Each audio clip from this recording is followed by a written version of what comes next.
ये कहानी बेंगलोर की है। सड़क के किनारे हेनरी और जैक दोनों के बर्गर्स के स्टॉल थे।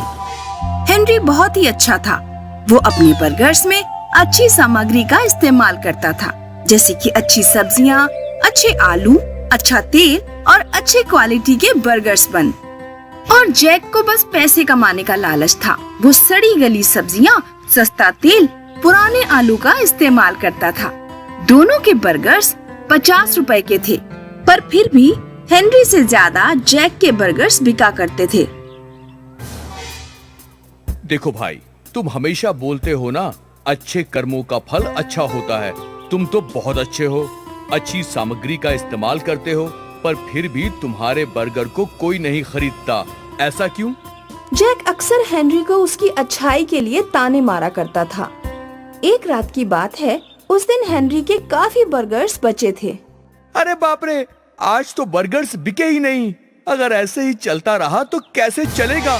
ये बर्गर्स वेस्ट करने से अच्छा है कि मैं किसी जरूरतमंद का पेट भर दूं। और ये सोचकर हेनरी ने वो सारे बर्गर्स पैक कर लिए। रास्ते में उसे जितने गरीब दिखते, वो उन सबको एक एक बर्गर देता गया। Thank you my son, you are most welcome. भगवान तुम्हारा भला करे बेटा। हेनरी भूखे गरीबों का पेट भर रहा था और सारे गरीब हेनरी को आशीर्वाद दे रहे थे। आगे चलकर एक सुनसान सड़क पर हेनरी को एक छोटी बच्ची दिखी। हेनरी ने उसे भी एक बर्गर दे दिया। थैंक यू अंकल, आज आपका बर्थडे है क्या? नहीं बेटा। तो आपके बच्चों का बर्थडे होगा। नहीं बेटा, आज किसी का बर्थडे नहीं है। तो आप किस खुशी में हमें खाना खिला रहे हैं? बेटा, मेरी बर्गर स्टॉल है। आज काफी बर्गर बिके नहीं, तो सोचा इससे गरीबों का पेट ही भर दूं। अच्छा किया अंकल, डोंट वरी, कल आपके सारे बर्गर्स बिक जाएंगे। हाँ, होप सो। उदास मत होइए अंकल, मेरे पास आपके लिए कुछ है। हेनरी उस बच्ची को देख रहा था कि वो बच्ची एक परी में बदल गई। हेनरी चौंक गया और अपनी आंखें मसलने लगा। ये सच है या सपना है? सच है, मैं एक परी हूँ। आप बहुत अच्छे हैं सर। आपने गरीबों का भला सोचा, इसीलिए मेरे पास आपके लिए कुछ है। परी ने अपनी जादुई छड़ी घुमाई और उनके सामने 3 मसाले के डिब्बे आ गए। ये 3 जादुई मसाले हैं। आप अपने बर्गर में ये मसाला डालिए, फिर आपके सारे बर्गर्स बिक जाएंगे। Thank you. और फिक्र मत करिए, ये मसाले के डिब्बे कभी खाली नहीं होंगे। Thank you so much. आप इसी तरह गरीबों की मदद करते रहिए सर। अलविदा। परी गायब हो गई। हेनरी के हाथ में वो 3 डिब्बे थे जिन्हें हेनरी अपने घर ले आया था। सारी रात हेनरी उन मसालों के डिब्बों को देखता रहा। उसे यकीन नहीं हो रहा था कि उसे सच में परी मिली थी। अगली सुबह हेनरी अपने स्टॉल पर पहुंचा और बर्गर बनाने लगा। उसने अपने बर्गर में वो तीनों जादुई मसाले मिक्स कर दिए और हमेशा की तरह बर्गर बनाकर तैयार कर लिए। इन बर्गर्स की खुशबू हर जगह फैल गई। आने जाने वाले लोग इसी खुशबू से खिंचे चले आए। मुझे एक बर्गर दे दीजिए। मुझे भी, और मुझे भी।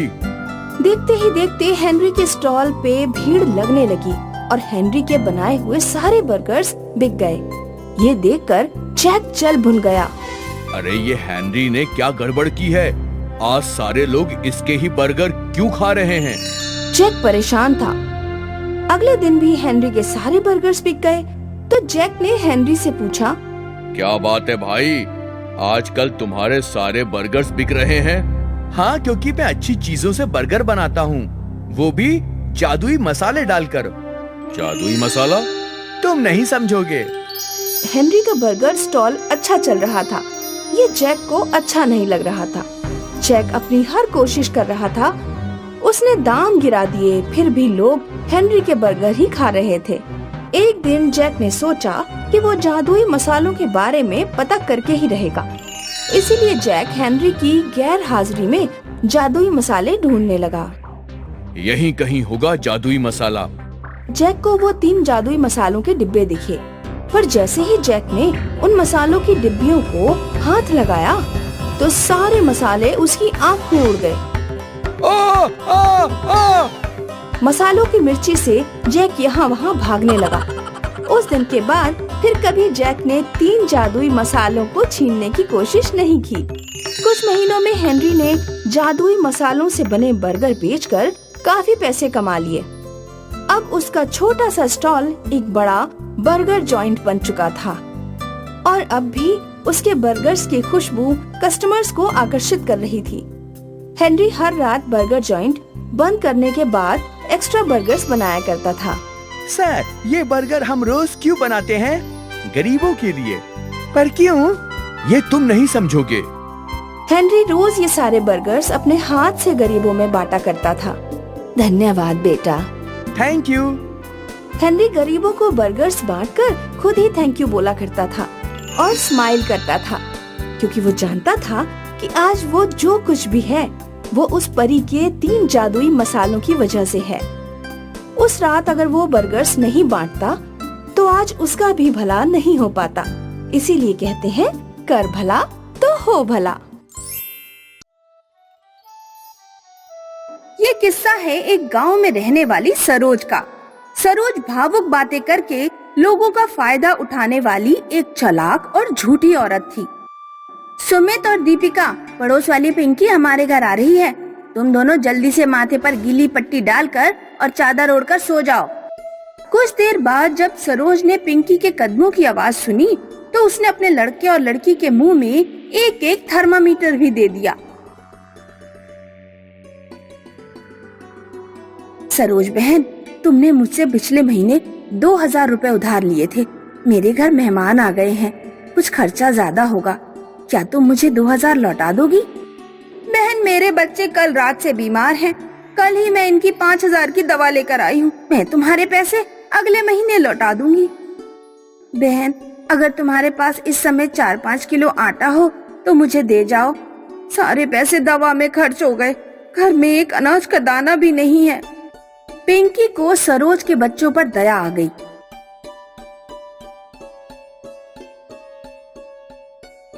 वो सरोज के घर आटा पहुंचाकर चली गई। बहुत बढ़िया मेरे बच्चों, तुमने बहुत अच्छी एक्टिंग करी। अब जल्दी से उठ जाओ, फ्री का आटा आ गया है। मैं तुम दोनों के लिए पूड़ियाँ बना देती हूँ। सरोज हर सप्ताह एक लिस्ट बनाती थी जिसमें वो उन लोगों के नाम लिखती थी जिनसे वो पैसे ले चुकी है। मनोरमा, मुन्नी, पिंकी, पूजा, रमा। इन लोगों से तो मैं पैसे ले चुकी हूँ। आज सीता बहन के घर जाती हूँ। सरोज ने अपनी लड़की के सर पर टमाटर फोड़कर पट्टी बांध दी और गांव में रहने वाली एक औरत सीता के घर ले गई।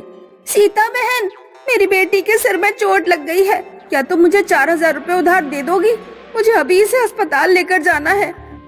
हाँ बहन, अभी देती हूँ। इस तरह लोगों से पैसे ठगना सरोज की आदत बन चुकी थी। एक दिन जब पिंकी सरोज के घर के पास से गुजर रही थी तो उसने सरोज और उसके बच्चों के हंसने की आवाज सुनी। पिंकी ने खिड़की से झांक कर देखा तो सरोज अपने बच्चों के सर पर टमाटर छोड़कर पट्टी बांध रही थी और किसी से पैसे मांगने जाने की तैयारी कर रही थी। ये सब देखकर पिंकी सारी बात समझ गई।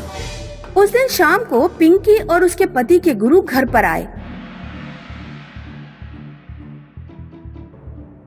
पिंकी ने सरोज के बारे में अपने गुरु को बताया। उस औरत को सुधारने का मेरे पास एक तरीका है। गुरु ने पिंकी को एक डिब्बे में जीरा दिया। ये साधारण जीरा नहीं है। अगर ये पेट में चला जाए तो इंसान जो भी बात बोलेगा वो सच हो जाएगी। पिंकी तुरंत जादुई जीरा लेकर सरोज के घर पहुंची। सरोज बहन, मेरे पति बाजार गए थे, कुछ ज्यादा जीरा खरीद लाए हैं। मैंने सोचा थोड़ा जीरा तुम्हारे घर पहुंचा दूं। हाँ हाँ बहन, तुमने बहुत अच्छा काम किया। जीरा तो बहुत काम की चीज है। लगभग हर सब्जी में जीरे का तड़का लगता ही है। अगले दिन सरोज ने पिंकी के दिए जीरे से सब्जी में तड़का लगाया। खाना खाने के बाद उसने अपने गले पर एक पट्टी डाली और अपना हाथ लटकाकर गांव की एक औरत के घर पैसे मांगने पहुंची। सुषमा बहन, मैं सीढ़ियों से उतर रही थी तो गिर पड़ी। मेरा हाथ टूट गया है। पति को अभी तनख्वाह नहीं मिली है, क्या तुम मुझे 2500 रुपए उधार दे दोगी? सरोज पैसे घर ले आई। आज का टारगेट पूरा हो गया, चलो बच्चों शॉपिंग करने चलते हैं। उस दिन शाम को सरोज कपड़े उतारकर छत से नीचे उतर रही थी तो उसका पैर फिसल गया और उसका हाथ असलियत में टूट गया। दोनों बच्चे उसे डॉक्टर के पास लेकर गए। असलियत में सरोज को गले में पट्टी डालकर हाथ लटकाना पड़ा। महीने भर के बाद उसका हाथ ठीक हो पाया। महीने भर से मैंने किसी से पैसे नहीं लिए, आज कोई बड़ा हाथ मारूंगी।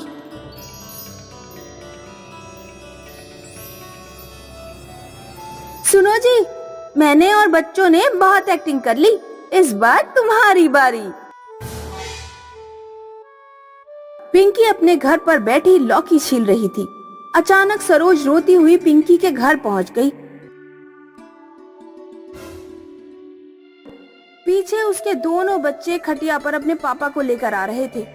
पिंकी बहन, मेरे पति को हार्ट अटैक पड़ा है, अस्पताल लेकर जाना है, कहीं से भी 50,000 का इंतजाम कर दो, मैं तुम्हारा एहसान जिंदगी भर मानूंगी। पिंकी जानती थी कि सरोज एक्टिंग कर रही है, फिर भी उसने सरोज को 50,000 दे दिए। सरोज का परिवार जब रात में 50,000 मिलने की खुशियां मना रहा था, तब उसके पति को अचानक असलियत में हार्ट अटैक आ गया। हे भगवान, ये क्या हो रहा है? उस दिन मैंने हाथ टूटने का बोला था तो वो भी बात सच हो गई, और आज हार्ट अटैक की बात बोली, ये भी सच हो गई। अब मैं क्या करूं? रात में तो डॉक्टर भी नहीं मिलेगा। जब सरोज और उसके बच्चे रोने लगे तो पिंकी और पिंकी के गुरु सरोज के घर पहुँचे। मैंने तुम्हें अपने गुरुजी से लेकर जादुई जीरा दिया था, तुम उसे खा रही हो, इसीलिए तुम्हारे मुंह से निकली हर बात सच्ची हो रही है। अब कहो, झूठ बोलने का मजा आ रहा है या नहीं? मुझे माफ कर देना पिंकी बहन, अब मैं इस तरह कभी झूठ बोलकर पैसे नहीं लूंगी। गुरुजी, मुझे माफ कर दो, लेकिन मेरे पति को ठीक कर दो, मैं वादा करती हूँ अब कभी लोगों की भावनाओं का गलत फायदा नहीं उठाऊंगी। सरोज गुरुजी के पैरों पर गिरकर माफी मांगने लगी। गुरुजी ने सरोज के पति को ठीक कर दिया। उस दिन के बाद से सरोज ने झूठ बोलकर और लोगों की भावनाओं का शोषण करके पैसे लेने बंद कर दिए। धर्मपुर नाम का एक गांव था, जहां किशन अपनी पत्नी और अपने बच्चों के साथ रहा करता था। वो अपने परिवार का बहुत ख्याल रखता था। गांव हाईवे के करीब होने के कारण वहां का व्यापार बहुत अच्छा चलता था। किशन वैसे तो एक गरीब किसान था, उसका शहर जाकर दुकान खोलने का सपना था। काश मैंने अपनी माँ की बात मान ली होती तो मैं आज इस कदर परेशान नहीं होती और अपना भविष्य तुम्हारे साथ नहीं देखना पड़ता। तुम हर सुबह मुझे ताना सुनाती हो, अपने मायके क्यों नहीं चली जाती? यहाँ तुम्हें कम से कम 2 वक्त की दाल रोटी तो मिल रही है, वहाँ तुम्हें क्या मिलेगा? देखिए जी, आप भले ही मुझसे जो जी में आए कहिए, लेकिन मेरे मायके वालों के बारे में कुछ मत कहिए। अच्छा बाबा ठीक है, पर तुम इतनी बौखलाई हुई क्यों हो? बच्चों ने कितने दिनों से बर्गर और पिज्जा नहीं खाया है, उनकी जिद है कि अब उन्हें घर का खाना नहीं खाना। तुम तो जानती हो भाग्यवान, इस बार खेती में ज्यादा बारिश के कारण हमें कितना नुकसान हुआ है। ऊपर से नील गाय कितने सारे आ गए हैं, अब हम खेती बाड़ी तो कर ही नहीं सकते। ये मैं समझ सकती हूँ, पर बच्चों को कौन समझाए?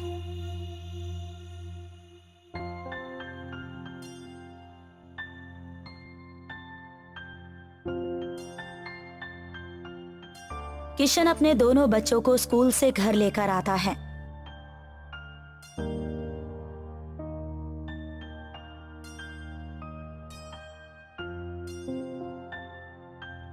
बच्चे घर के अंदर आते ही सवाल पूछने लगते हैं।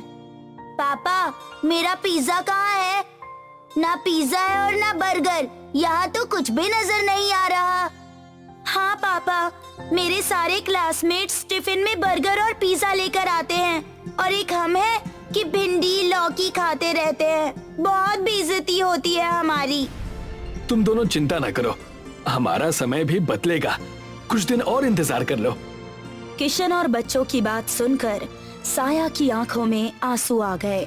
तब साया ने किशन से कहा, मैं कुछ दिनों के लिए अपने बच्चों को लेकर अपने मायके चली जाती हूँ। मेरा भाई उन्हें ये सारी चीजें लाकर दे देगा जो आप नहीं दे पा रहे हैं। इतना कहने के बाद साया अपने बच्चों को लेकर अपने मायके चली जाती है और किशन घर पर अकेला रह जाता है।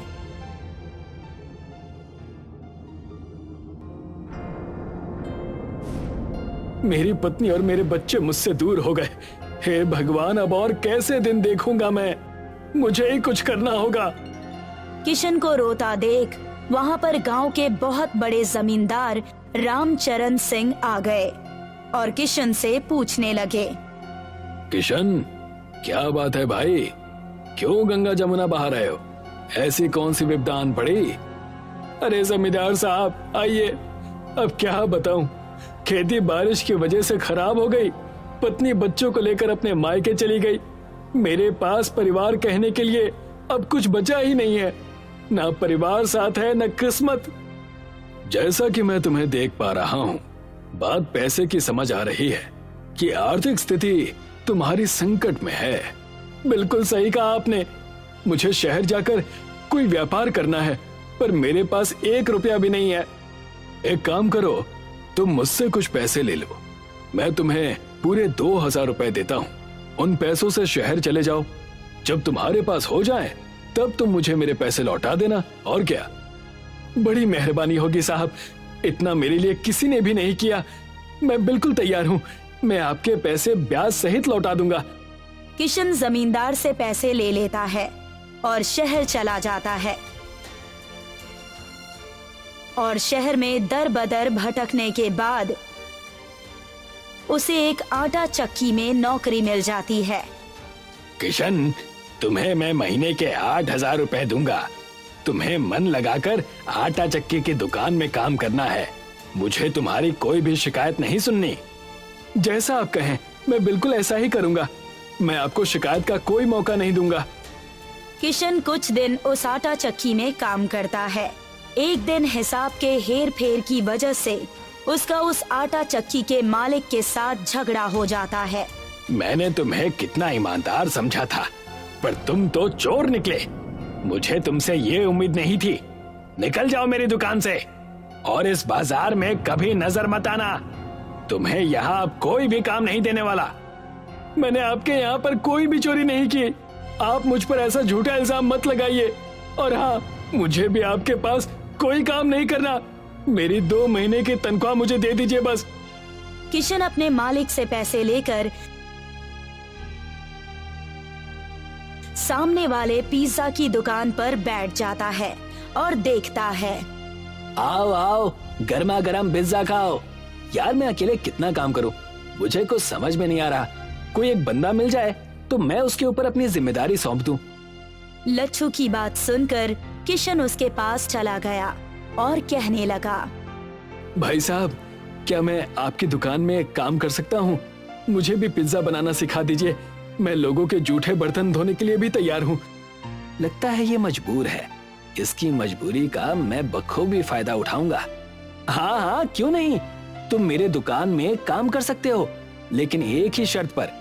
मैं तुम्हें तनख्वाह सिर्फ 2000 ही दूंगा और काम पूरे दिन करवाऊंगा। मुझे ये शर्त मंजूर है। मैं जरूर काम करूंगा। इतना कहकर किशन उस दुकान पर काम करने लगा। धीरे धीरे 1 महीने बीत चुके थे। किशन अब पिज्जा बनाना बखूबी जान चुका था।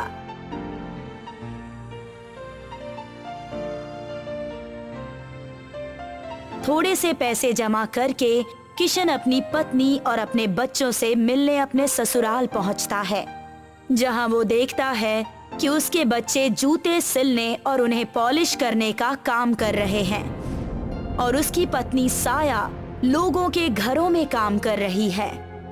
आओ साहब, जूते पॉलिश करवा लो, सिर्फ 10 रुपए में। ज्यादा नहीं, सिर्फ 10 रुपए में। आ जाओ, आ जाओ। अपने बच्चों की ये दशा देखकर किशन की आंखों में आंसू आ जाते हैं और वो उनके पास जाकर उनसे कहता है, ये सब क्या हो रहा है मेरे बच्चों? तुम्हारी ये दशा कैसे हो गई? और तारा की मम्मी कहाँ है? अपने पिता किशन को देखकर दोनों बच्चे उसके गले लग जाते हैं और उसके पास रोने लगते हैं। किशन को देखकर साया भी बड़ी खुश हुई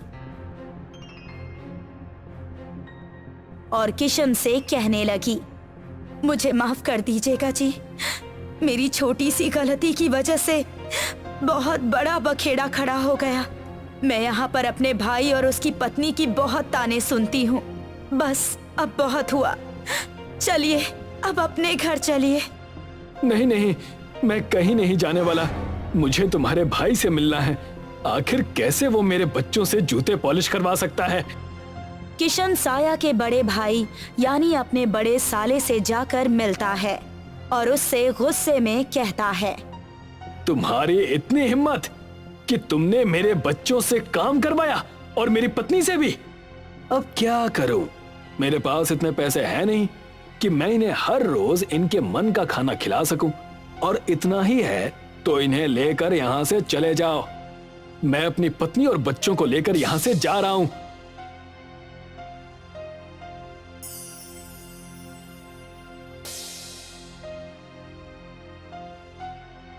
किशन अपने बच्चों और अपनी पत्नी के साथ अपने गांव चला आता है और देखता है कि रामचरण ने उसके घर और खेतों पर कब्जा कर रखा है। अरे आओ किशन आओ, मेरे ब्याज के पैसे मुझे दे देना और अपना घर छुड़वा लेना। पर 2000 रुपए के लिए आपने मेरा घर और खेत कैसे ले लिया? 2000 नहीं, मैंने तुम्हें पूरे 20,000 दिए थे और अब उसका ब्याज और सूद मिलाकर तुम्हें मुझे पूरे 1 लाख देने हैं। पैसे दो और अपनी जमीन और अपना घर ले जाओ।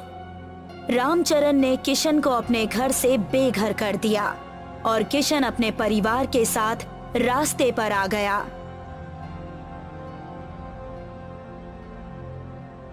और तब किशन ने अपनी पत्नी साया से कहा, तुम चिंता ना करो भाग्यवान, मेरे पास एक तरकीब है जो हमें करनी है। मैं कुछ समझी नहीं, आप कहना क्या चाहते हैं? जब मैं शहर में था तो मैंने पिज्जा बनाने का काम सीखा था और अब मैं वही इस गांव के पास लगे हुए हाईवे के सामने खोलूंगा और पिज्जा बेचूंगा। क्या सच? आप सच में पिज्जा की दुकान खोलेंगे?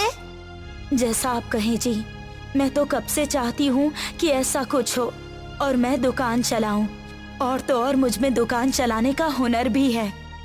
तब देर किस बात की, हम ऐसा ही करेंगे।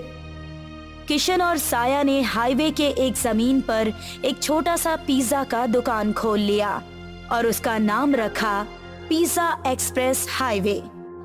देखते ही देखते दुकान चल पड़ी और उस दुकान पर भारी भीड़ इकट्ठा रहने लगी। देखा भाग्यवान, मैंने कहा था ना, हम जरूर काबिल होंगे। बस हमें मेहनत और लगन से सारे काम करने हैं। आपने सही कहा। अब बच्चे स्कूल में भी जाएंगे और हम उन्हें अच्छे कपड़े और अच्छा संस्कार भी देंगे। एक तरफ किशन के घर पर खुशियां आई हुई थीं, दूसरी तरफ रामचरण किशन की कामयाबी से जलने लगा था। रामचरण ने तय किया, उस किशन ने तो काया ही पलट दी और अब ये मैं देख नहीं सकता। कल मुझे मेरे पैसे देकर अपना घर और खेत दोनों मुझसे ले गया। मालिक, आप भी खामखा चिंता कर रहे हैं, हमें बस उसकी दुकान तोड़नी ही तो है, और क्या। आज ही रात को हम उसकी दुकान तोड़ देंगे। भाई साहब, आपके पास कुछ खाने को है? मैं कई दिनों से भूखी हूँ। आइए बहन जी, आप दुकान के अंदर आइए और पिज्जा खाइए।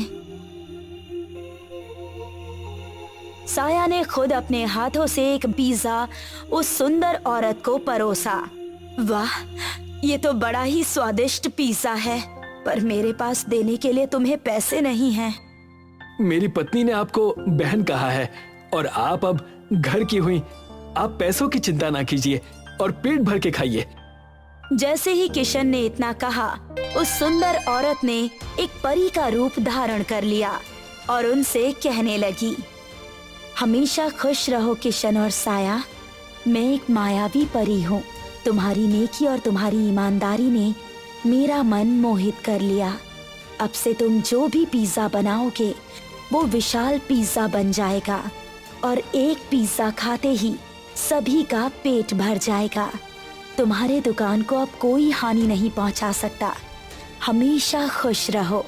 इतना कहकर वो परी वहां से गायब हो गई और किशन और साया उस परी के आशीर्वाद से बहुत ज्यादा खुश हो गए।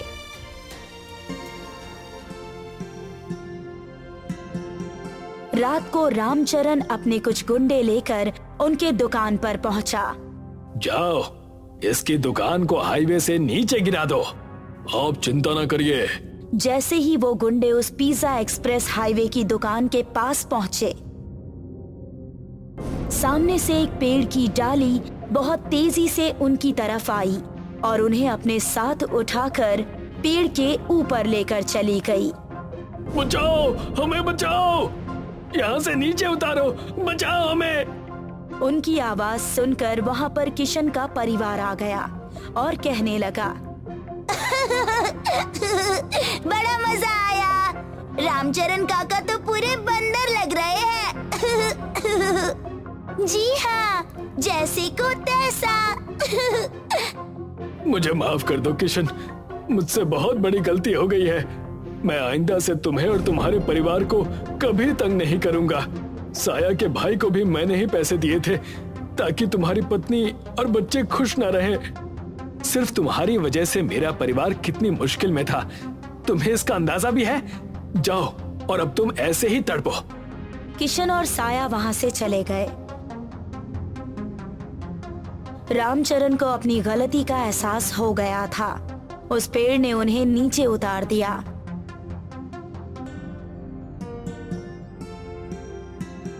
तब से किशन अपना पिज्जा एक्सप्रेस हाईवे बहुत अच्छे से चलाने लगा और खुशहाल जिंदगी जीने लगा। एक गांव में शेखर नाम का 22 वर्षीय युवक रहा करता था। शेखर पढ़ाई लिखाई में बहुत ही ज्यादा होशियार था, मगर शेखर के माता पिता बहुत गरीब थे। शेखर का जब कॉलेज जाने का नंबर आया तो उसके पिता कमल प्रसाद अपने बेटे शेखर से बोले, बेटा, हमसे जहाँ तक हो सका हमने तुम्हें पढ़ाया लिखाया, लेकिन इसके आगे अब हम तुम्हें नहीं पढ़ा सकते। लेकिन क्यों पिताजी? आप तो जानते हैं कि मेरा कॉलेज जाने का सपना है। मैं पढ़ लिख कर बड़ा आदमी बनना चाहता हूँ।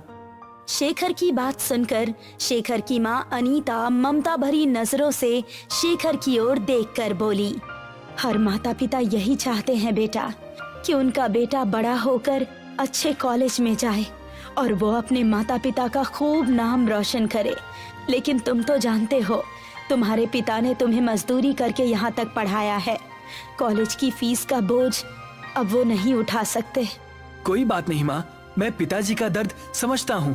मैं जानता हूँ कि पिताजी ने एक एक रुपया जमा करके मुझे इंटर कराया है, लेकिन अब मैं बड़ा हो गया हूँ। मैंने इतनी शिक्षा प्राप्त कर ली है कि अब मैं बच्चों को पढ़ाकर अपने कॉलेज की फीस निकाल सकता हूँ। पूरे गांव में सिर्फ तुम ही ने इंटर किया है बेटा, वरना तुम तो जानते ही हो कि हमारे गांव का मुखिया किसी भी माता पिता को अपने बच्चों को पढ़ाने की सलाह नहीं देता। इस गांव में जिस किसी भी माता पिता ने अपने बच्चों को पढ़ाने के लिए सोचा तो मुखिया ने हमेशा उनके कान भर दिए।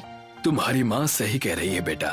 अरे लोग तो शिक्षा के फायदे बताते हैं, लेकिन हमारे गांव का मुखिया तो शिक्षा के नुकसान बताने बैठ जाता है। बोलता है कि पढ़ने लिखने के बाद लोग बेकार हो जाते हैं, वो किसी काम के नहीं रहते।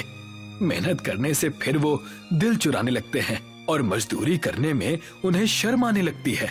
बेटा, मैं चाहती हूँ कि अब तुम अपने पिता के काम में हाथ बटाओ। तुम्हारे पिता अब बूढ़े हो चुके हैं। आपको क्या लगता है माँ कि मैं नहीं चाहता कि पिताजी अब आराम से बैठें? लेकिन आप ही बताइए, आप क्या चाहती हैं? क्या मैं भी पिताजी की तरह मजदूरी करूं? नहीं माँ, मैं कुछ अलग करना चाहता हूँ। इतना कहकर शेखर वहाँ से चला गया। कमला प्रसाद अपनी पत्नी की ओर देखते हुए बोले, कोई बात नहीं, वो कुछ अलग और नया करना चाहता है तो इसमें गलत क्या है? मेरा मन कहता है कि मेरा बेटा कुछ न कुछ बड़ा करेगा। अगले दिन शेखर अपना बैग पैक करके शहर जाने की तैयारी करने लगा।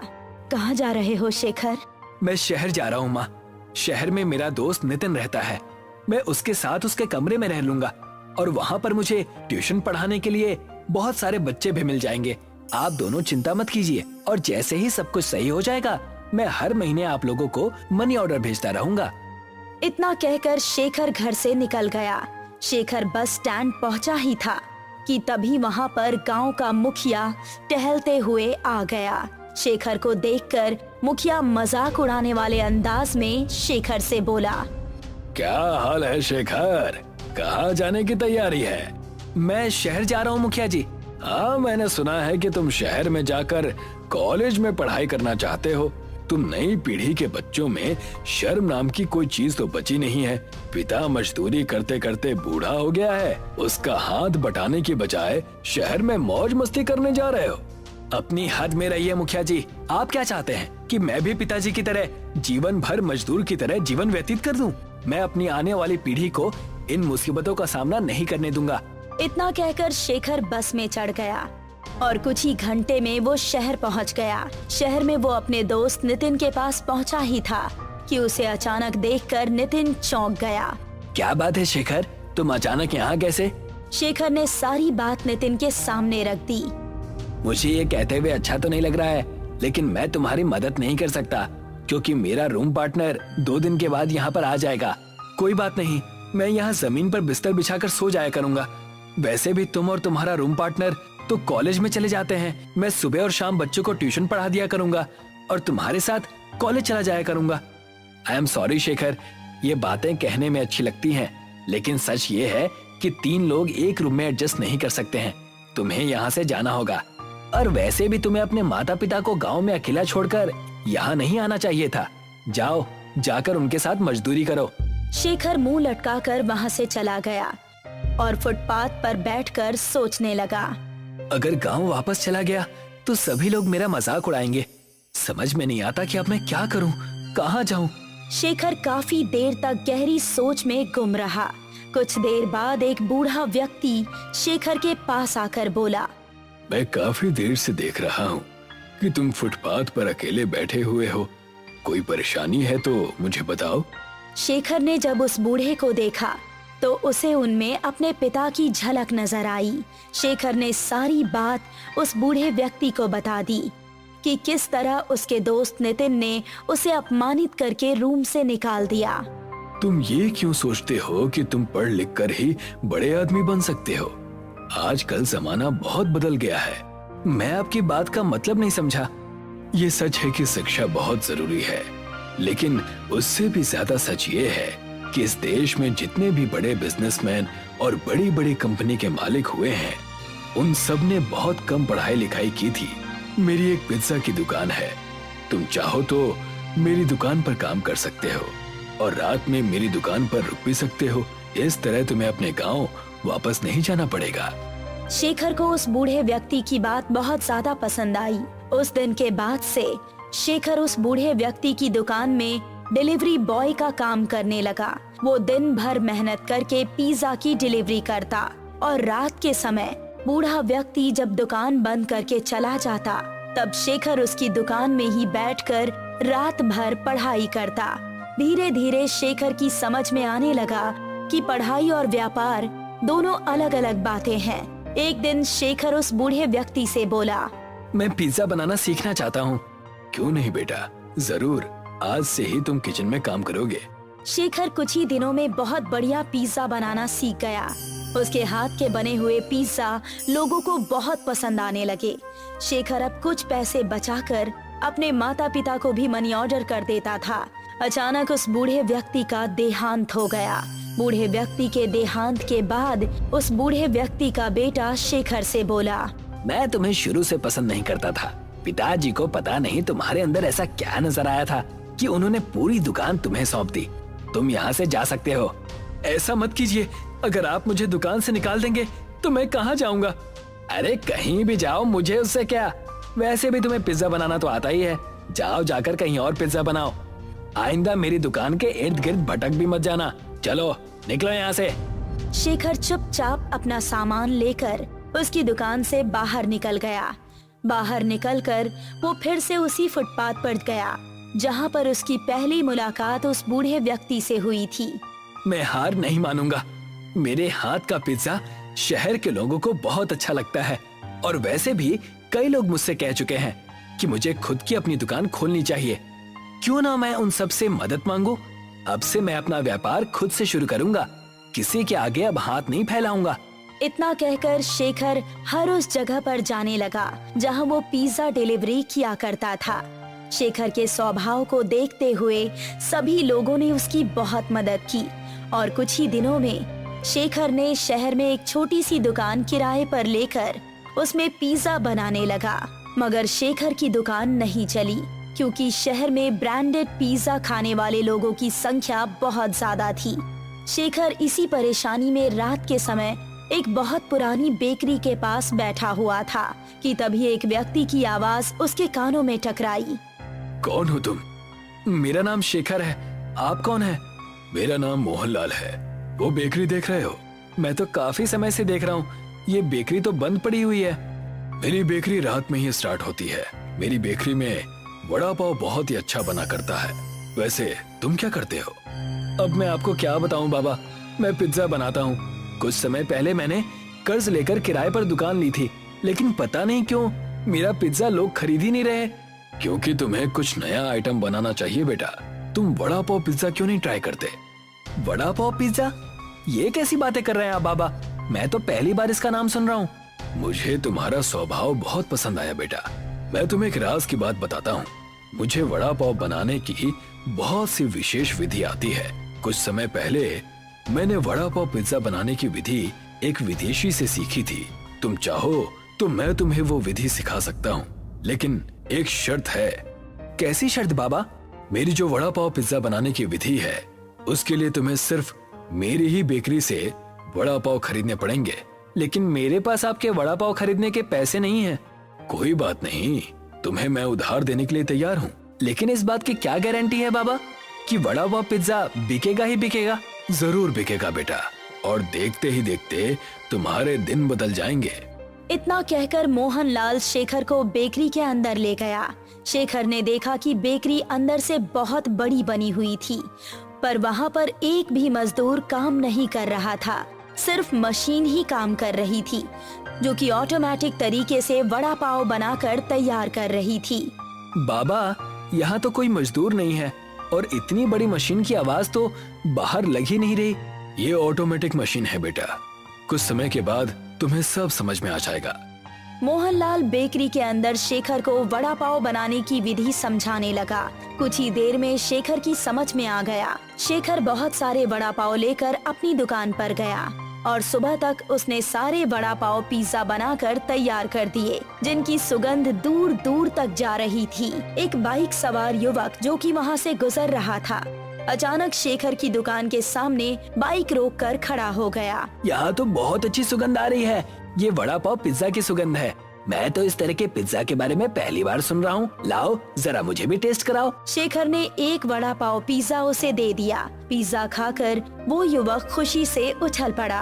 यकीन मानो, मैं पिज्जा खाने का बहुत ज्यादा शौकीन हूँ, लेकिन इतना लजीज पिज्जा मैंने पहले कभी नहीं खाया। ये वड़ा पाव पिज्जा है सर, क्या आपको पसंद आया? मुझे बहुत ज्यादा पसंद आया। मैं एक न्यूज रिपोर्टर हूँ, तुम्हारे वड़ा पाव पिज्जा की तारीफ टीवी पर जरूर करूँगा। इतना कहकर वो वहाँ से चला गया। कुछ ही दिनों में देखते ही देखते शेखर का वड़ा पाव पिज्जा प्रसिद्ध होने लगा। अब शेखर ने अपना खुद का एक बहुत अच्छा मकान शहर में ले लिया था। शेखर ने अब MBA कंप्लीट कर ली थी, मगर अब उसका पूरा ध्यान अपने वड़ा पाव पिज्जा के बिजनेस की ओर था। कुछ समय बाद एक कंपनी का मालिक शेखर के पास आकर बोला, मेरा नाम एडवर्ड है, मैं अमेरिका में रहता हूँ। मैंने तुम्हारे वड़ा पाव पिज्जा की तारीफ बहुत सुनी है। मैं चाहता हूँ कि आज से ही तुम अपने वड़ा पाव पिज्जा की ब्रांच अमेरिका में भी खोलो। सच तो ये है कि मैं तुम्हारे साथ पार्टनरशिप करना चाहता हूँ। ये तो मेरे लिए बहुत ज्यादा खुशी की बात है। शेखर ने एडवर्ड के साथ पार्टनरशिप कर ली और देखते ही देखते शेखर का वड़ा पाव पिज्जा वर्ल्ड में फेमस होने लगा। कुछ दिनों बाद शेखर को बेस्ट बिजनेसमैन का अवार्ड भी मिला। उस अवार्ड के मिलने की खुशी में शेखर के माता पिता गांव के मुखिया के साथ शेखर के पास पहुँचे। वैसे तो मुझे शुरू से ही यकीन था कि तुम कुछ अलग और बड़ा ही करोगे।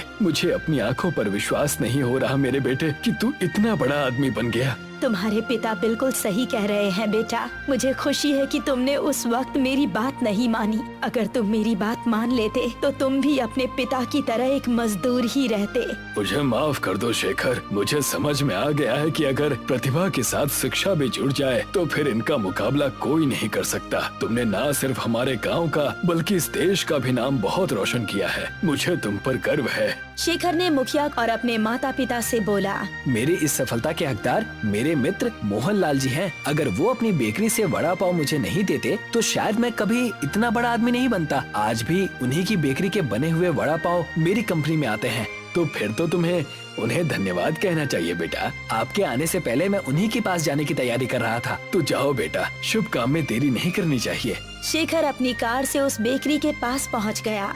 वो काफी दिनों बाद बेकरी के पास आया था। मोहन लाल ने काफी दिनों से शेखर से पेमेंट भी नहीं मांगी थी, मगर शेखर ने देखा कि उस बेकरी के पास कोई भी मौजूद नहीं था।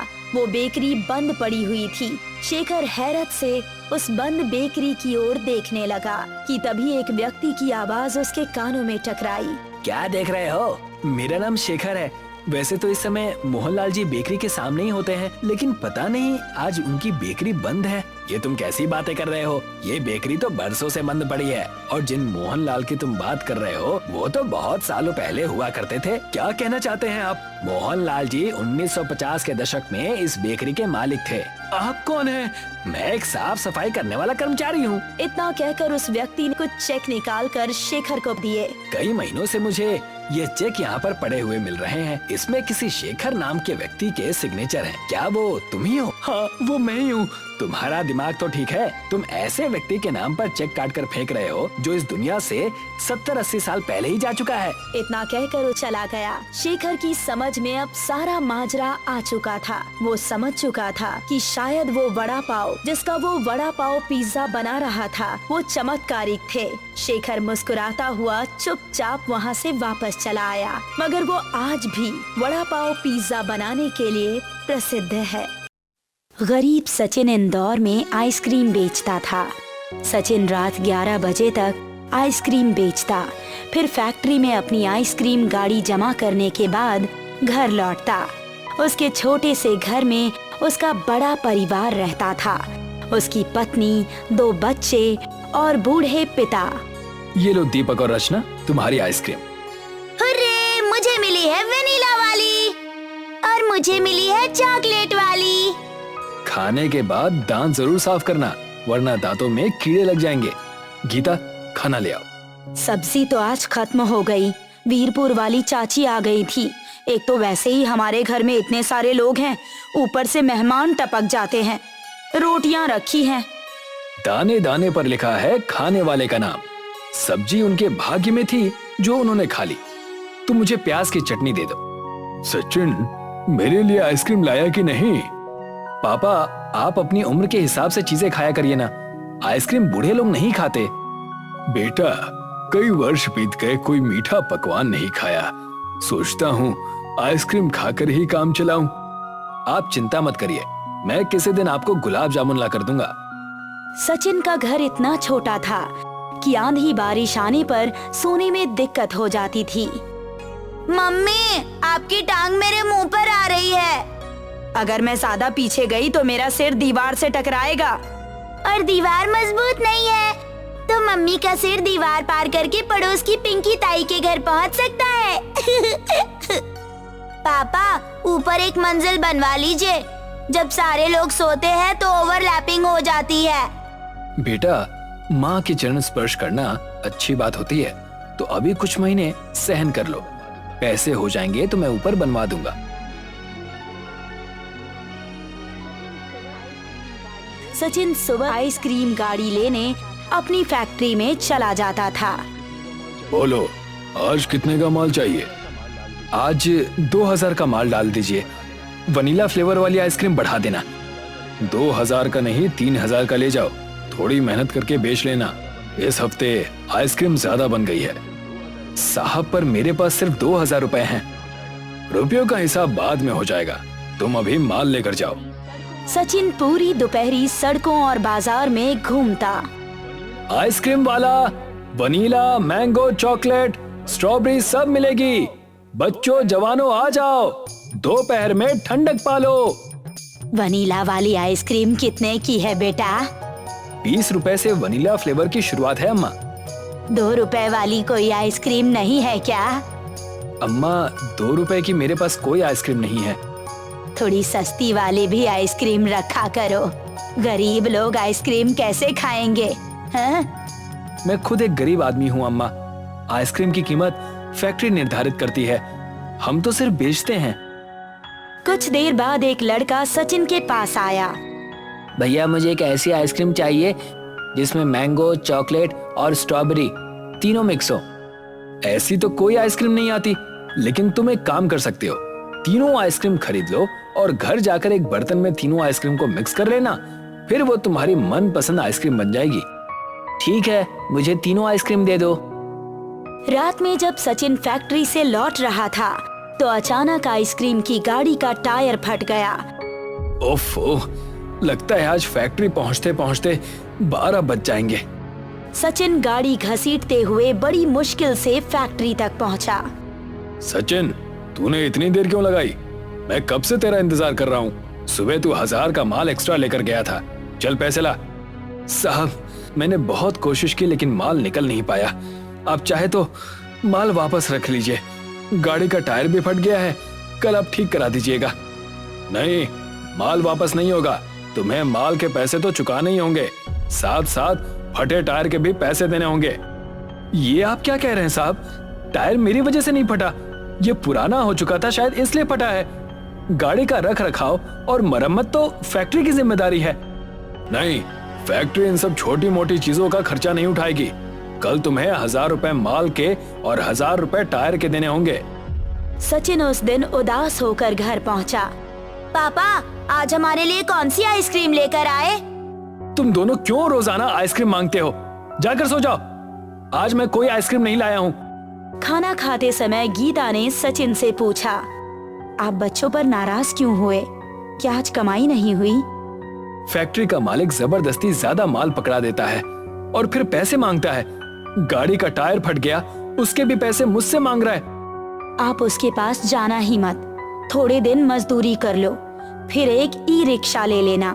ई रिक्शा में पेट्रोल का खर्चा नहीं है और फिर अपना काम है, जब मन हो जितना मन हो उतना करो, कोई सिर दर्द नहीं। अगले दिन सचिन फैक्ट्री नहीं गया और एक ठेकेदार के साथ मजदूर के रूप में काम करने के लिए कुछ दिन शहर से बाहर चला गया। उधर फैक्ट्री का मालिक कई दिन से सचिन का इंतजार कर रहा था। उसने एक आइसक्रीम बेचने वाले से पूछा, जो सचिन का पड़ोसी था। बंटी, सचिन कहाँ है? कई दिनों से इधर आया नहीं है। साहब, सचिन मजदूरी करने शहर से बाहर चला गया है, वो अब यहाँ नहीं लौटने वाला। अच्छा, तो मेरे पैसे मार कर भाग गया, कभी ना कभी तो लौटेगा ही, तब उससे पैसे वसूल करूंगा। मेरा नाम भी संगा रेड्डी है, मेरे पैसे मारना ओखली में सर देना है। इतनी आसानी से वो मेरे प्रकोप से बाहर नहीं निकल पाएगा। सचिन कुछ महीनों बाद पैसे कमाकर घर लौटा। उसने एक नई ई रिक्शा खरीद ली। गीता ने नारियल फोड़ी और मोहल्ले में प्रसाद बांटा। प्रसाद बंटी के घर भी पहुंचा।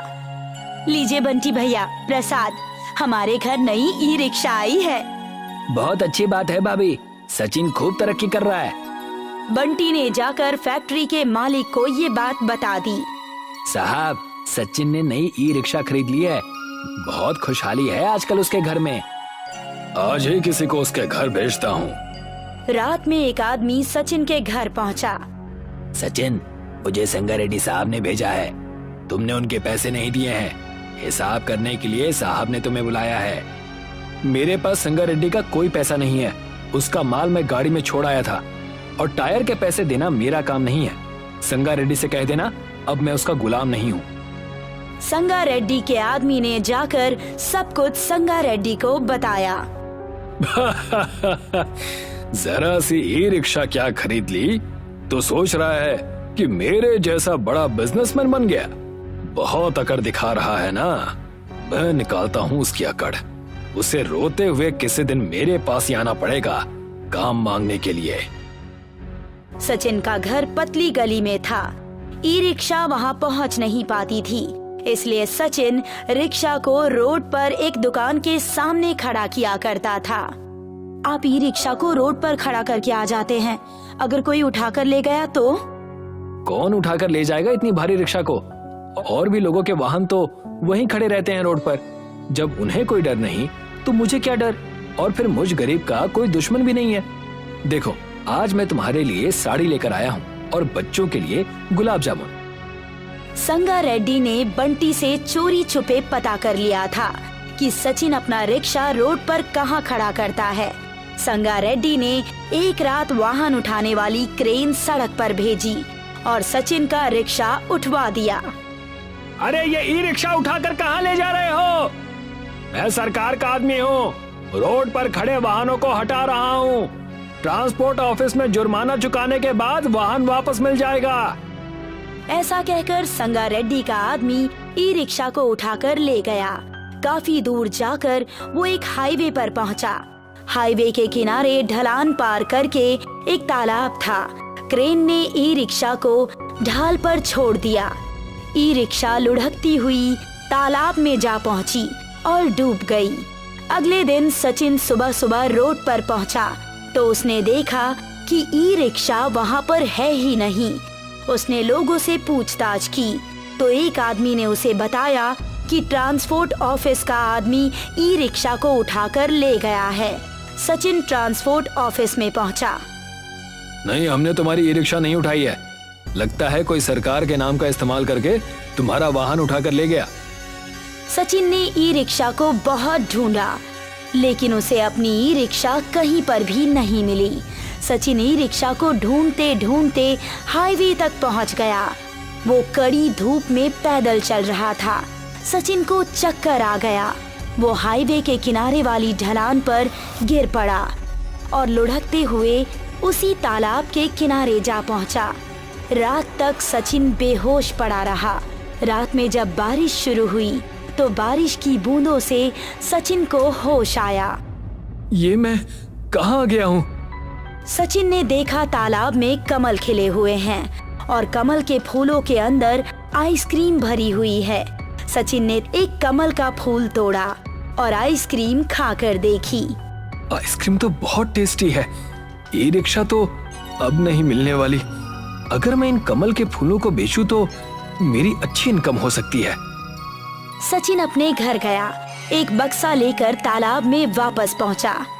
उसने कमल के फूलों को बक्से में रखा और उन्हें उठाकर ले गया। अगले दिन सचिन ने उन आइसक्रीम से भरे कमलों को बेचना शुरू किया। आइए आइए, कमल के फूल में आइसक्रीम खाइए। लोगों ने कमल के फूलों में आइसक्रीम कभी नहीं खाई थी। बाजार में सचिन के पास भीड़ लग गई। इसी तरह सचिन रोजाना तालाब से आइसक्रीम वाले कमल ले आता और बेच देता। बंटी भी आइसक्रीम की गाड़ी लेकर बाजार में खड़ा रहता था, लेकिन उसकी आइसक्रीम नहीं बिक रही थी। बंटी, क्या हो गया? सारे लोग पूरा का पूरा माल वापस लेकर आ जा रहे हैं। क्या तुम माल बेच नहीं पा रहे? साहब, सचिन आजकल कहीं से कमल के फूलों में आइसक्रीम लेकर आता है। लोग वही आइसक्रीम खाना पसंद कर रहे हैं। मैंने भी खाकर देखी थी। उस आइसक्रीम का टेस्ट हमारे आइसक्रीम से कहीं ज्यादा अच्छा है और दाम भी कम है। अच्छा, तो ये बात है। सचिन मेरा धंधा चौपट कर रहा है। इस तरह तो फैक्ट्री ही बंद हो जाएगी। थोड़ा धैर्य रखो बंटी, मैं कुछ करता हूँ। एक दिन एक बूढ़ा आदमी सचिन के पास आया। बेटा, मेरे पास पैसे नहीं है, लेकिन मैं बहुत सारी आइसक्रीम खाना चाहता हूँ। क्या तुम मुझे उस जगह पर ले चलोगे जहाँ से तुम ये आइसक्रीम वाले कमल के फूल लेकर आते हो? मैं वहीं पर आइसक्रीम खाना चाहता हूँ। मेरे ऊपर दया करो, ये मेरी अंतिम इच्छा है। कुछ दिन पहले ही सचिन के पिता की मृत्यु हुई थी। उस बूढ़े आदमी में सचिन को अपने पिता दिखाई दिए। सचिन बूढ़े आदमी को रात में तालाब पर ले गया। ये देखिए अंकल, मैं यहीं से कमल तोड़कर ले जाता हूँ। अगली रात जब मैं आता हूँ तो यहाँ नए कमल आ जाते हैं। मैं नहीं जानता ये कैसे होता है, पर इन्हीं कमल की वजह से मैं पैसे कमा पा रहा हूँ। उस बूढ़े आदमी को संगा रेड्डी ने भेजा था। बूढ़े आदमी ने जाकर संगा रेड्डी को सब कुछ बता दिया। ठीक है अंकल, अब तुम्हारा काम खत्म हुआ। ये लो अपने पैसे और चले जाओ यहाँ से। किसी को उस तालाब के बारे में मत बताना, मैं अकेले ही उस तालाब पर जाऊंगा। संगा रेड्डी एक ट्रक लेकर उस तालाब पर पहुंचा, लेकिन उसे वहां कोई कमल दिखाई नहीं दे रहा था। ये क्या, यहाँ तो कोई कमल नहीं है। लगता है कमल तालाब के अंदर होंगे। संगा रेड्डी ने तालाब में डुबकी मार दी और अंदर चला गया। वो सांस रोककर काफी देर तक तालाब के अंदर कमल ढूंढता रहा। अचानक उसका पैर किसी चीज में फंस गया। संगा रेड्डी ने देखा कि उसका पैर सचिन की ई रिक्शा में फंस गया है। उसने अपने पैर को निकालने की बहुत कोशिश की, लेकिन वो अपना पैर ई रिक्शा से नहीं निकाल पाया।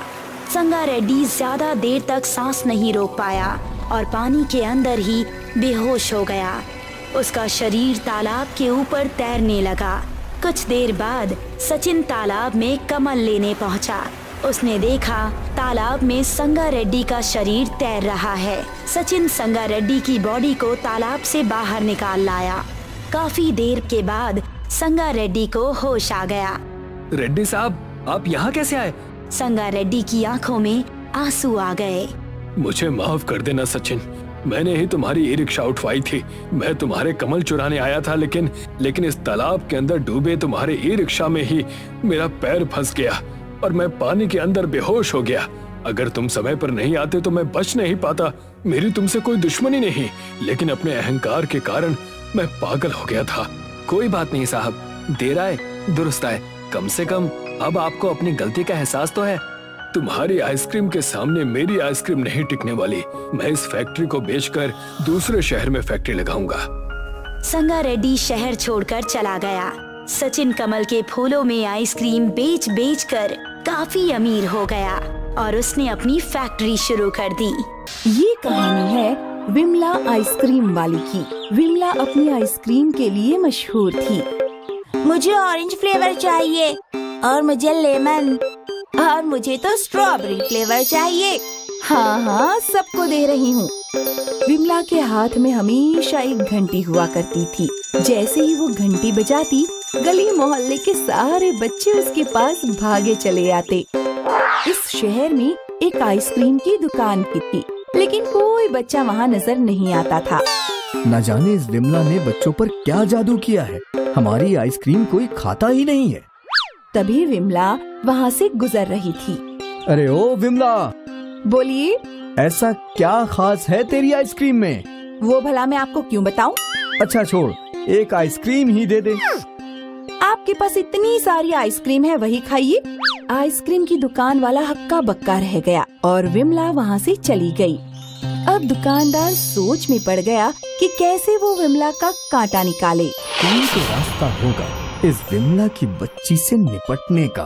अगले दिन फिर विमला ने रोज की तरह आइसक्रीम बना ली और आइसक्रीम बेचने निकल पड़ी। विमला की घंटी सुन सारे बच्चे उसी की ओर खींच कर चले आए। विमला ने एक एक करके सारे बच्चों को आइसक्रीम दी। आज विमला का व्यापार अच्छा चल रहा था। लगता है आज दोपहर तक सब आइसक्रीम खत्म हो जाएगी। और वैसा ही हुआ। विमला ने भरी दोपहर में अपनी आखिरी आइसक्रीम बेची और अब वो खाली डिब्बा लेकर आइसक्रीम की दुकान के बाहर से गुजर रही थी। देखो, मेरी तो सारी आइसक्रीम बिक गई और मेरी सारी पड़ी पड़ी सड़ रही है। अब तुझे क्या पता कितना नुकसान होता है मुझे। काश मेरे पास भी कोई तेरी तरह होता जो घूम घूम कर आइसक्रीम बेचता। और तभी दुकानदार को एक युक्ति सूझी। सुन विमला, इसमें तेरा भी मुनाफा है और मेरा भी। वो कैसे? ये मेरी आइसक्रीम तू गांव भर में घूम घूम के बेच दे, मैं तुझे आधे पैसे दूंगा। कम से कम मेरा नुकसान तो नहीं होगा। विमला ने थोड़ा सोचा। वैसे सौदा बुरा नहीं है, लेकिन छोड़, ये ले। दुकानदार ने विमला को डिब्बे में अपनी आइसक्रीम भरना शुरू कर दिया और फिर विमला निकल पड़ी आइसक्रीम बेचने और हमेशा की तरह बच्चों ने विमला से आइसक्रीम खरीदना शुरू कर दिया। शाम तक विमला ने सारी आइसक्रीम बेच दी थी। ये लो भाई, आज की कमाई। अरे वाह वाह, कितने दिनों से ये आइसक्रीम मेरी दुकान में पड़ी थी। तूने तो एक ही दिन में सारी आइसक्रीम बेच दी। ये ले तेरा हिस्सा।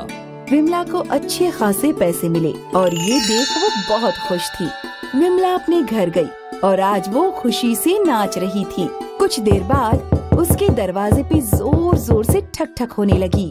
विमला, दरवाजा खोलो, दरवाजा खोलो। आई। विमला ने दरवाजा खोला और देखा कि बहुत सारे गांव वाले हाथों में लाठी लिए खड़े थे। अब्बा, क्या बात है? तुम हमारे बच्चों की जिंदगी के साथ खेल रही हो। तुमने उन्हें कीड़े वाली आइसक्रीम खिलाई। नहीं, मैं भला ऐसा क्यों करूँगी? तो क्या हम झूठ बोल रहे हैं? ये देखो, ये तुम्हारी ही आइसक्रीम है ना? विमला ने वो आइसक्रीम देखी और उसे याद आया कि वो तो आइसक्रीम की दुकान वाली आइसक्रीम थी। वो तुमसे ऐसी उम्मीद नहीं थी। तुम हमारे बच्चों की जान के साथ खेल रही हो।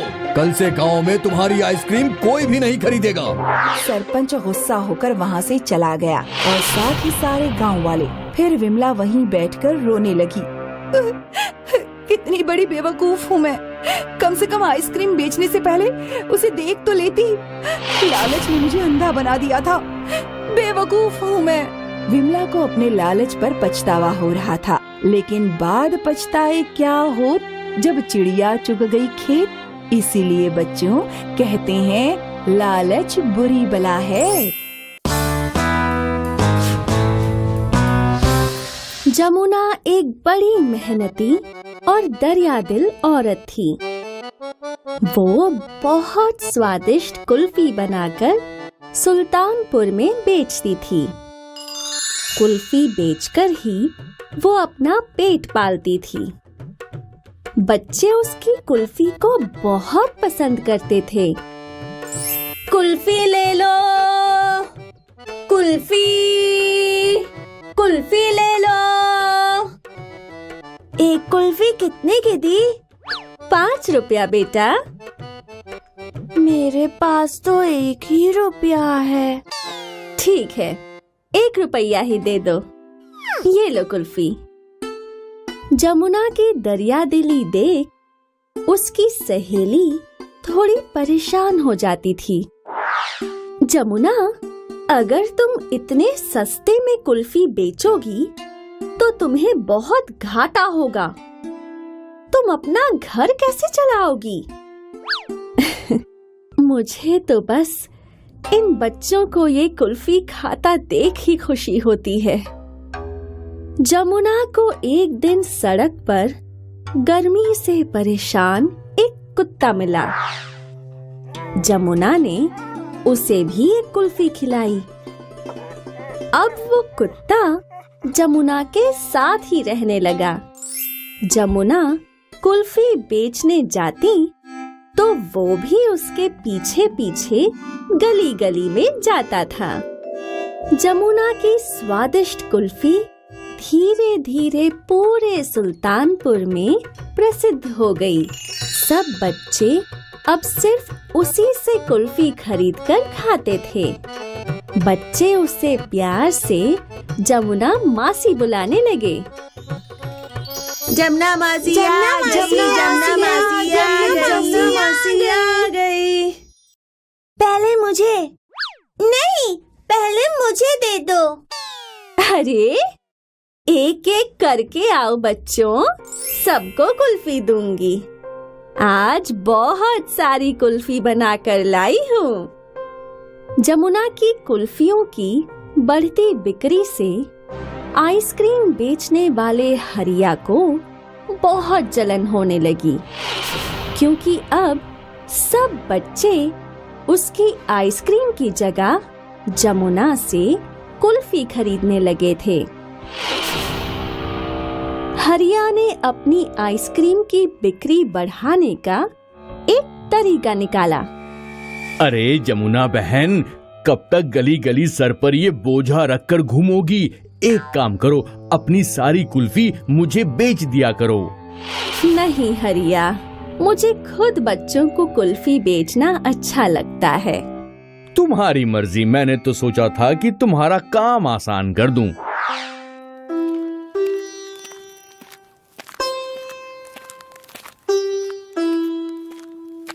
इसे कुल्फी बेचने से रोकने के लिए मुझे कुछ करना पड़ेगा।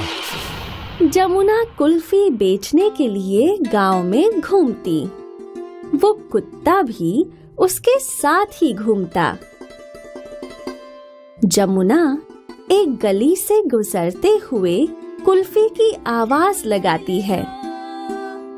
तभी हरिया साइकिल पर जमुना का पीछा करता है। मौका पाते ही मैं इसे धक्का देकर गिरा दूंगा तो इसकी सारी कुल्फी बर्बाद हो जाएगी। हरिया जमुना को धक्का देने के लिए जैसे ही नजदीक आता है, वो कुत्ता उसे देख लेता है और उसकी साइकिल पर लपक कर उल्टा उसे ही गिरा देता है। हे भगवान, ये कुत्ते मेरा पाँव छोड़ दे। छोड़ छोड़ छोड़ छोड़, बचाओ रे, अरे बाप रे, छोड़ छोड़, बचाओ बचाओ। हरिया किसी तरह अपनी जान बचाकर वहाँ से भागा। जमुना की कुल्फी बर्बाद करने के चक्कर में खुद उसकी बर्बादी हो गई।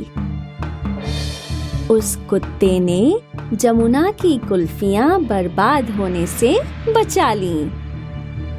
इस कहानी से हमें ये सीख मिलती है कि मेहनत और दया का फल हमेशा अच्छा ही मिलता है। जो दूसरों पर दया करता है वो कभी मुसीबत में नहीं फंसता। ये कबीर है, कबीर सिंह। कबीर सिंह है तो इंडियन, पर वो अपनी पढ़ाई करने यूएस आया है। आजकल कबीर सिंह परेशान है पैसों की कमी के कारण। हे कबीर, मैंने तेरे लिए एक नया जॉब ढूंढ लिया। अरे यहीं पास में एक बर्गर जॉइंट है, तू आज ही चला जा वरना कोई और वो नौकरी पकड़ लेगा। नहीं नहीं यार, तू चिंता मत कर, मैं आज ही जाऊंगा। कबीर बर्गर जॉइंट में गया और उसे वो जॉब मिल गई और उसी दिन से उसने काम करना शुरू कर दिया। बर्गर्स बनाना उसे आता तो नहीं था, पर ये काफी आसान था। उसने बर्गर बनाना जल्द ही सीख लिया। Your order ma'am. Thank you. Kabir Singh खुश था क्योंकि उसे पैसे भी मिल रहे थे और मुफ्त का खाना भी। कुछ दिन कबीर सिंह के बहुत अच्छे भी थे, पर फिर वो ऊब गया। उसे ये बिना मसालों वाला खाना खाना कुछ खास पसंद नहीं आ रहा था। अरे तुम लोग ये बिना मसालों का खाना कैसे खा लेते हो? Why? Don't you like this? नहीं नहीं, मैं बोर हो गया हूँ एक्चुअली। अगले दिन कबीर बर्गर जॉइंट आ ही रहा था कि उसका ध्यान मैगी पैकेट्स पर पड़ा। आज बर्गर के बदले मैगी खाता हूँ, कम से कम ये टेस्टी तो होगा। कबीर ने एक मैगी का पैकेट खरीद लिया। वो रोज की तरह बर्गर जॉइंट पर काम करने लगा। रात में जब जॉइंट क्लोज हुआ तो सारे वर्कर्स अपना अपना बर्गर बनाने लगे। वहीं कबीर ने अपने लिए एक मैगी बनाया और बड़े ही चाव से खाया। उस दिन से कबीर कभी बर्गर खाता तो कभी मैगी। वो खुश था। एक दिन बर्गर जॉइंट पे ज्यादा कस्टमर नहीं थे। कबीर फ्री था तो उसने सोचा कि वो कुछ नया बनाए। उसने अपनी बैग में से मैगी नूडल्स निकाला। Today again Maggie? What has happened to you, Kabir? अरे नहीं जी, आज मैं कुछ और बनाऊंगा। कबीर ने बर्गर से बन काटे और मैगी बनाई और फिर मैगी को बर्गर के पैटी मेकर मशीन में डाल दिया। उससे मैगी की पैटी बन गई। अरे ये तो बिल्कुल गोल है जी। वाह जी वाह, क्या बात है। कबीर खुश हो गया। उसने एक और मैगी की पैटी बनाई। Wow, this dish looks delicious. Even I want one. Kabir और उस फॉरेनर ने मिलकर मैगी का बर्गर बनाया और फिर खाने लगे। दोनों को वो बर्गर बहुत अच्छा लगा। Kabir, this is awesome. I want one more. Kabir ने एक और मैगी बर्गर बनाया दोनों ने बड़े ही चाव से खाए। आज कबीर खुश था, उसने कुछ नया बनाया। कुछ दिन बीत गए और फिर बर्गर जॉइंट का मालिक कबीर के पास आया। उसने मैगी बर्गर की तारीफ सुनी थी और उसे भी मैगी बर्गर खाना था। कबीर ने उसके लिए भी मैगी बर्गर बनाया। This is good. Add this to the menu. I'll give you 10% commission. Well done, boy. ये सुनकर कबीर खुश हो गया। उसका मैगी बर्गर उस बड़े जॉइंट के मेन्यू में ऐड हो रहा था और तो और उसे 10% कमीशन भी मिल रहा था। अब तो मेरी पढ़ाई बहुत आसानी से हो जाएगी और मुझे पैसों के बारे में सोचने की भी जरूरत नहीं पड़ेगी। अगले कुछ महीनों तक कबीर मैगी जॉइंट पर काम करता रहा और उसे पगार के साथ साथ कमीशन भी मिलती थी। फिर कबीर ग्रेजुएट हो गया, उसकी पढ़ाई खत्म हुई और वो पंजाब वापस आ गया। यहाँ उसे बड़े होटल में मैनेजर की नौकरी मिल गई। कुछ सालों तक कबीर खुश था, पर उसे अपना कुछ बिजनेस करना था। एक दिन कबीर ऐसे ही सोच रहा था। ओए क्या बात है पुत्र, किस ख्याल में डूबा है? कुछ नहीं पापा जी, मेरी नौकरी तो अच्छी है लेकिन पता नहीं मैं खुश नहीं हूँ। मैं अपना कुछ करना चाहता हूँ। अरे तो इसमें उदास होने की क्या बात है, तू अपना खुद का होटल खोल लेना। हाँ जी, पर समझ नहीं आ रहा कि क्या करूँ। इतनी अच्छी नौकरी है और पगार भी अच्छी है। देख पुत्र, इंसान को वही काम करना चाहिए जिसमें उसका मन लगे। हाँ पापा जी ठीक कह रहे हो, तो मेरा मन तो बस मैगी बर्गर बनाने में लगता था। अरे तो बेटा जी सोच क्यों रहा है, मैगी बर्गर ही बनाना शुरू कर दे। वो तो ठीक है, पर कमाई नहीं हुई तो? अरे पुत्र, अगर ऐसे ही सोचता रहा ना तो मेरी उम्र होने के बाद पछताएगा कि पहले क्यों नहीं शुरू किया।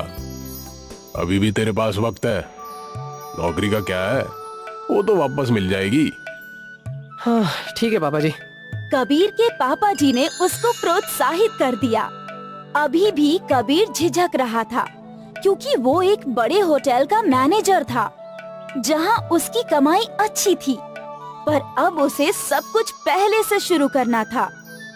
खैर, उसने एक भीड़ भाड़ वाले इलाके में एक दुकान रेंट पर ले ली और यहाँ अपना मैगी बर्गर का बिजनेस शुरू किया।